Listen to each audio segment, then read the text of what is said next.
All right, Charting Man Dan here of The Chart Guys. We're going to check in on a day that started out very strong and ended fairly weak. Tesla had a big day, NVDA. We're going to check in on the lead bulls, lead bears. Definitely some notable events for the bears taking place. Healthcare sector. We ended last week talking about the importance of this sector. We'll check in on it all. Let's go. So S&P 500 weekly time frame, the 2-week higher low for the potential inverse head and shoulders that we've been talking about forever is now set. That is now a benchmark level. That is now a must hold. If that level is lost, we're going to look back at last time and say, here we go again. 2 months of bounce, 3 weeks of pullback, lower high, bears in control. 2 months of bounce, 2 weeks of pullback. Is this the lower high? Bears back in control, heading back to the fear low? Or can bulls salvage this and turn things around? Powell speaks tomorrow at 8 a.m. Eastern, but he's talking about something unrelated to U.S. markets. He's in, I think, Sweden or something. So he could be asked something about the markets that make them move, but it's not your general Powell is speaking, get ready type of event. CPI Thursday is definitely a market moving event that we need to be keeping an eye on Thursday pre-market. So S&P 500, we ended Friday really strong with all bulls and a close at the high. We followed through and started this morning really strong. We've now given back a lot of this bounce. And we never changed the hourly trend. If you look at SPY, straight up from the low of Friday, straight up this morning, and now giving a lot of it back. As we know, if we do not confirm trend changes and if we do not follow through establishing supports on the way up, it's a lot easier to just give it back. We're going to look at things from a bull perspective and a bear perspective. And I often say we put on our bull glasses or our bear glasses. So this is my glasses prop, in case you don't know what glasses look like. So we'll start with the bull side of things. So bull side of things is sideways range from 2 weeks of trading. Broke bull on Friday, and now we're just back testing previous resistance and trying to hold it as support. If we look at the S&P 500, futures bull move, 4-hour consolidation is underway. But if we look at the retracement from the low of Friday, we went pretty much straight up, and we've only given back 40%. We know once we get back 50% plus, then we open up the space for the potential of an equilibrium. But if it's only 40%, it's possible we set the higher low and see continuation. Other bull aspects, the NASDAQ led the way today. So QQQ divided by SPY shows us the NASDAQ,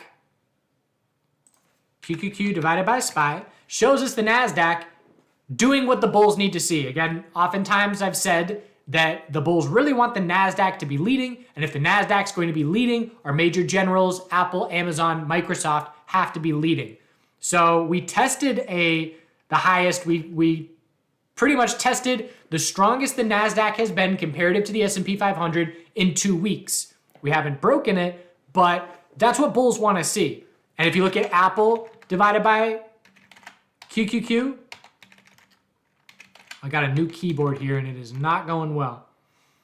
Still not proving much, but Amazon divided by QQQ was one of the lead bulls today, still a resistance level. So I view these charts as resistance. You know, we need to see these levels clear. We need to see Amazon get to the strongest it's been comparative to the NASDAQ in a month. And it's a triple top right now.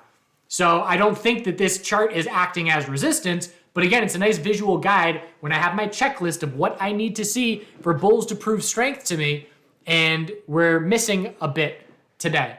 Amazon is not in an hourly uptrend. We just went straight up off the fear low. We hit the new fear low Friday, granted no follow through, but we then bounced almost 10% with no hourly uptrend.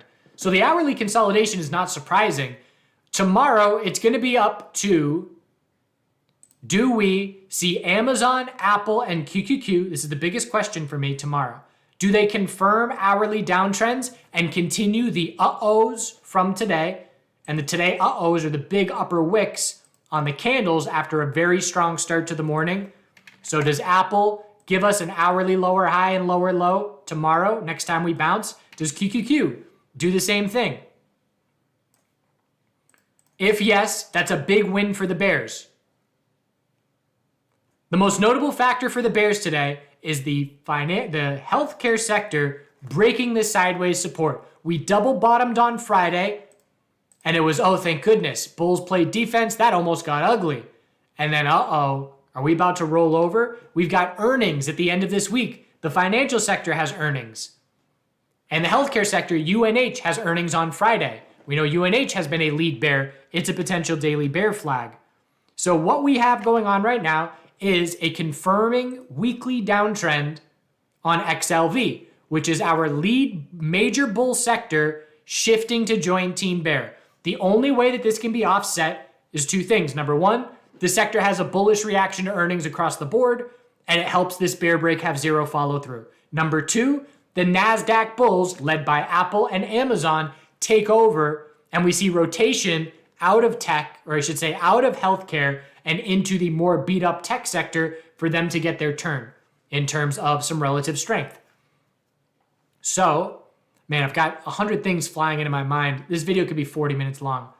We got to trim it down a bit. So the healthcare sector is a big win for the bears today, and there's a ton of space for an hourly lower high to be the result of any bounce tomorrow. So I'm keeping an eye out for a potential hourly lower high short on the healthcare sector. Again, if we see the NASDAQ, and if we look at the NASDAQ, the retracement is even less than the S&P 500 so far. So you can look at this and say, well, we haven't even retraced 382. It's not that big a deal. And I say, okay, that may be the case, but you've got to see Apple, Amazon, and QQQ confirm hourly uptrends. It doesn't have to be tomorrow. You know, we could bounce tomorrow morning and then pull back a bit tomorrow afternoon, and then it's up to, Wednesday to determine whether we get a bull follow-through move or not. But the bottom line is, where we stand right now, the burden is on the NASDAQ, Apple, and Amazon bulls for me, and they have not been someone that the bulls can rely on at any point in the last long time of trading. So it doesn't make bulls comfortable to say, we need these guys to step it up and prove to us that they can keep control, because they've failed to do so consistently. So aggressive bears are going to be scouting for hourly lower highs. If we were to open right here, right now, tomorrow, we could bounce 1.5% and still be looking for that lower high. More like 1%, but you get the idea. So if we confirm the hourly downtrend, it's yet another win for the bears. And that will increase probability for me that we are setting up weekly lower highs. The dollar, confirming the downtrend. That's a point in favor of the bulls. The weekly bear flag confirmed on the dollar. Do we bounce and stay weak? See a 4-hour lower high as a result of this bounce? That remains to be seen. But this is one check mark in favor of the broader market bulls. Tesla had a really strong day today. Gap and go. So we gapped up, a little bit of brief consolidation, but then another 5% to the upside. Maybe a little bit less than that, 4% plus. New high of the day with zero follow through was an initial red flag, chopped around a bit. Another new high of the day with zero follow through. So we break resistance by 27 cents and by 19 cents. Both of those are insignificant. Might as well call it a double top. And then we end up pulling back multiple percent from those highs. But the hourly consolidation on Tesla is much healthier than Apple, Amazon, QQQ. EMA 12, considering where we came from, no red flags on the size of this pullback yet. Tesla is testing daily EMA 12 key level, but more important for me is 124.48 as our daily lower high. If we can't get over 124.48, the daily downtrend remains. The bears would have to break 117.11 tomorrow for a convincing rejection from that level. Then we look for the potential of an inverse head and shoulders attempt. But first things first, can bears break the low of today to convincingly reject from 124.48 resistance? Semiconductors, really strong day today. Again, gave back a lot, but it is still hourly EMA 12. So it is still possible to see continuation from here for the bulls. And that's why, for me, it's so important for bears to confirm an hourly downtrend to regain their complete control. But if you look at the weekly here for the semiconductors, This inverse head and shoulders is absolutely on the table as a possibility. And the NVDA bulls were up big time today. So sideways range, notable bull break, hourly consolidation. Again, there aren't any red flags on this hourly consolidation. For SPY, there are red flags. The hourly consolidation fell through EMA 12. There's a lot of space for a lower high to be the result of the next bounce. So different names have different retracement sizes, which gives different probabilities of what we're looking at in the short term. So healthcare, we know notable bear break, watching for an hourly lower high to be the result of the next bounce. The financial sector, still overall a lead bull. Anything above 34, 37 is a daily high or low. It's just a question, like SPY, like QQQ, are we shaping up a weekly lower high or not? And one red day is not enough. Again, same thing. The bears have to confirm an hourly downtrend to prove to us they're starting to take back over. So add XLF to the list. Does QQQ, Apple, Amazon, and XLF confirm hourly lower highs and lower lows as the result of the next bounce? With a huge win for the bears or not, which keeps the bulls alive for trying to get this NASDAQ and tech sector bounce to follow through. IWM, decent move up, hourly, same deal. Do we confirm the downtrend or not? If we open lower tomorrow, a lot of these names are going to have a lot more space for an hourly lower high. That would increase the probability that an hourly lower high is the most likely scenario. If we open higher tomorrow, and this goes to everything I just talked about, all these sectors and individual names, if we open higher tomorrow, then the low of afternoon consolidation is key, because if we fail the high of the day and break it, that's the hourly downtrend confirming. Biotech sector, $84 is now a brick wall of resistance. Bears keep top fishing off that level, and they keep being rewarded. We dumped down to the low of Friday. We held that level by a fraction of a percent into a very notable bounce, but gave it back by the end of the day. And there is a correlation between the biotech sector and the healthcare sector. It's not tick for tick, but it is notable. And so the question is healthcare going to drag down the biotech sector to break 81.11, 81.15, 81.02 into heading back towards the 78 to 79 support range? Still range bound, we know that much. I was looking for XBI to, if we could break 84 today, to be looking for a longer term bull break, but obviously that's not the case, and here we are still sideways and range bound for months. MARA, so I fumbled a short squeeze. Let it through my grasp. So grabbed MARA Friday afternoon at 4:08. And here's my logic. I have no crypto exposure right now, aside from long-term no touch. And I thought Bitcoin was going to break 17,000 over the weekend. I thought the stock market had solid bull momentum to give that push. And we did Sunday night.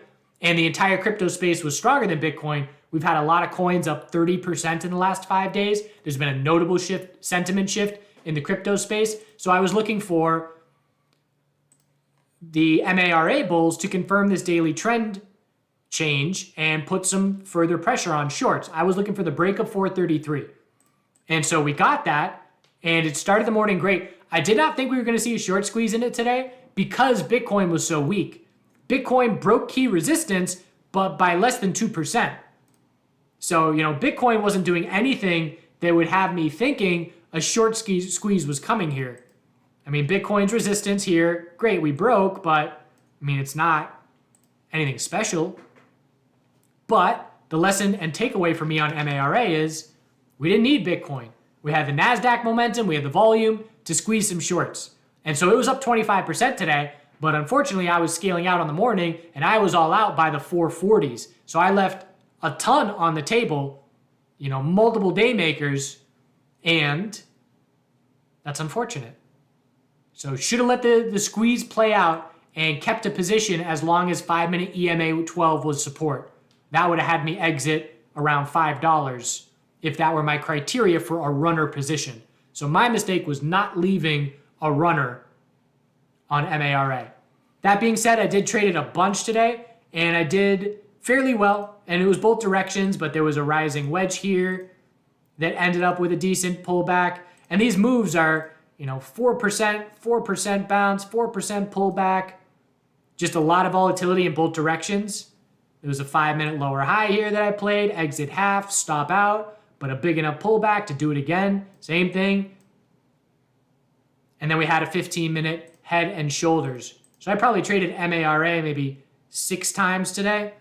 Definitely a handful of break-even stop outs, but this was a double bottom at 499, and then we rolled over into that bear break. Had a couple losing trades, well, small losses today. QQQ was a minuscule loss, but I played the 5-minute oversold bounce looking for the back burner, and it started well. So I'll make an entry, and this is when I was live streaming crypto. I sell half fairly quickly, and then recognize that this was a 2-minute rising wedge to set a 15-minute lower high. And the risk for my QQQ bounce trade was small enough that I didn't even exit. I just let it play out, and I stopped out with a tiny loss. But by recognizing that 15-minute lower high on the 2-minute rising wedge, that was at 225. And at that point in time, MARA was forming a right shoulder. And so I used that QQQ clue and said, okay, well, if QQQ breaks the low of this bounce attempt and stops me out and confirms a 15-minute downtrend, MARA is going to break the double bottom of 499. So that was the last trade of the day that I took on MARA. And I did stop out of QQQ, tiny loss, trying to let that oversold bounce play out. And as soon as that happens, as soon as you see 5-minute oversold conditions not mark the hourly high or low after a significant bull move, that's your first indication it's not an hourly bull flag. If it's going to be an hourly bull flag, 5-minute oversold needs to mark the hourly high or low. And you can see that volume spike. That's the market saying, that's the market realizing that and reacting to that. What else? Meta. Again, this video, what are we at? 17. So Meta divided by QQQ shifted notably on Friday and followed through today. Relative strength with the close at the high almost every day into relative weakness with the close at the low 2 days in a row. Recognizing the shifting market environment for this individual name using this correlation chart. And so with that, this is an example of being good at technical analysis, but failing the trade execution because I was scouting Meta short, recognizing the relative weakness and saying, all right, we know QQQ is due for hourly consolidation. So all morning, I'm watching for the hourly consolidation. You know, is this the start of it? Nope. Are we tiring out? Nope. Sideways? Nope. No hourly consolidation. And so I made my attempt for Meta bearish. Recognizing the weakness, I grabbed this 5-minute lower high. I exited some with a tiny win, just anticipating a 5-minute higher low and also preparing for the potential that QQQ was a 5-minute bull flag, which it was. I then stop out the remainder of my position with a small loss, and then we start megaphoning, and then we just chop around sideways. And so the bear move that I was looking for happened in the last 2 hours of trading. And so the thesis was correct. I'm scouting a Meta bearish entry to shape up daily consolidation because it's weaker than QQQ, and if QQQ starts hourly consolidation, Meta is likely going to see a new low of the day. And so I stopped out and then got sick of the chop. And so I was right about everything except the timing. And so now we have Meta with a bearish reversal candle on the daily, shaping up the potential of daily consolidation. And essentially what today was for me was Meta's relative strength changing to weakness and Amazon's relative weakness changing to strength. A little bit of a role reversal between the two. So we'll see how that keeps up. But that was just a clue. I'm scouting Meta bearish because it's clearly weaker than QQQ. I know QQQ has not seen hourly consolidation since the low of Friday morning. We know hourly consolidation is inevitable. And when it comes, Meta will likely break the low of the day. All that correct? Didn't make $1. Actually lost money. Small loss, quarter day loser, but that's the way trading goes. Gold, higher high, still a daily uptrend. Silver, I'm still in an SLV short until I get stopped out or until my target is hit. Maybe shaping up a daily downtrend. Bears need to follow through and break 2311. And then again, my target would be weekly EMA 12 for that short. Miners gap up with some profit taking. Still strong overall. Same deal as QQQ. Well, no, I take that back. I was going to say, can the bears confirm an hourly downtrend? But pre-market here makes that less clear. It's a lot of volume. Still strong as long as daily EMA 12 is support, but definitely a bit of profit taking on the gap up open for miners. Oil, daily EMA 12 resistance, daily bounce, we're scouting a lower high. If we lose the 4-hour uptrend, our daily lower high is set. The bulls are attempting a weekly higher low, but they've got a lot of proving to do. And natural gas daily bounce underway. Weak bounce at this point. We'll be scouting daily EMA 12 resistance. And that's that. Man, one of those videos where I'm going to make a video about this, but social media, it's getting really frustrating for me because social media is telling me, don't put out the most educational content because it's going to be put in front of less eyes. It's going to get less likes. It's going to get less views. Entertain. So I put out a dumb video singing and it gets 5 times the engagement of the most useful trading related post that I've posted in the last 2 weeks. And it's so frustrating for that to be happening. And I see a lot of other content creators saying the same thing, educators in the trading space. Like the algos are pushing me to try and give you 1 to 2 minute clips and to entertain you. And it's so disheartening for that to be the case when I can put out, and again, I'm done. Have a great day, do good things, Adventure Time, see you tomorrow. In chapter 12 of Adventure Time, and here we are headed into Telluride, Colorado. Great little mountain town, a little bit of a ski resort kind of town, but as you can see, it's wonderful. They've got some nice old little shops lining the streets, and mostly tourists, I would say, that come in, but not too bad in terms of, it's again very small, so not too overcrowded. So I went here, like I said, on couchsurfing.org. I got in touch with people. They said, hey, there's a music festival in town. You should check it out. You can volunteer and see it for free, get a free ticket. And there's a spot just outside of town where you can camp for free as well. This is one of the areas I wish I took a picture of the road that I would have to go up every day to get to my camping spot. But in my little Honda Civic 2-wheel drive, this dirt road, steep incline with literally going, 2 feet a minute, more than that, but just navigating around these boulders that are the size of, my tires. So that was a fun adventure, but never got stuck. There's my tenting spot surrounded by a little grove of birch trees. And again, it's free 5 minutes outside of town. You can either pay $100, $200 a night to stay somewhere in town, $100, or for free just outside of town. There's the nice mesh top to my tent to leave you exposed. There's Mr. Byrne. So David Byrne of the Talking Heads, very impressed with his voice. His voice is exactly the same as it was back in the day. And they put on a good show. If you've never listened to the album by David Byrne and St. Vincent, Love This Giant, that's a good album. And it was a very entertaining show where they had a whole brass band and they were choreographed and moving around the stage. And I had never seen live performances of the Talking Heads with him back in the heyday. And just within the last month, I came across those and I ended up being up until, 2 in the morning, just going down this rabbit hole, but they were entertaining and those were some fun shows to watch.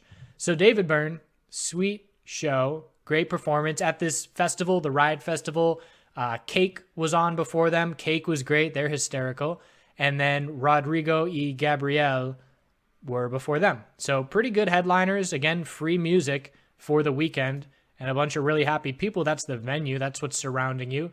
So just really nice nature encompassing area and a big field. And so one of my jobs was as a volunteer, right? So I help with parking or I help with directing people where to go for camping. In this one, this is a baseball field, obviously, and there's this one path behind me where I'm standing right now or in the picture.